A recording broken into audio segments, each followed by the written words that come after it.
লক্ষ্মী আবার মিনতি করে সাধুকে বললে, আর একটিবার যাও না সাধু। না দিদিমণি, আমি আর যেতে পারবো না। এখনই বাবু ঘুম থেকে উঠবেন, তামাক দিতে হবে। বলেই সাধু চলে গেল। লক্ষ্মী চুপ করে দাঁড়িয়ে ভাবতে লাগল।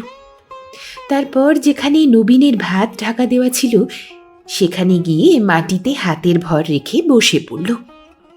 সকলকে খেতে বসিয়ে লক্ষ্মী গিয়ে সেই ভাঙা জানলাটার কাছে দাঁড়ালো। আবার তার চাবি বেজে উঠল। লক্ষ্মী বুঝেছিল যে সে নিজে ডাকতে গেলে নবীন আর বিলম্ব করতে পারবে না। লোক না পাঠিয়ে তার নিজে ডাকতে যাওয়াই ভালো। নবীন আজ প্রস্তুত হয়েই ছিল, তাড়াতাড়ি উঠে আসলো।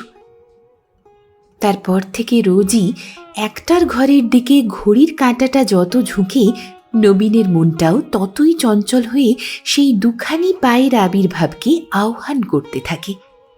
তার সমস্ত ইন্দ্রিয় চাবির সেই ঝুম শব্দটি ধরবার জন্য উন্মুখ হয়ে ওঠে।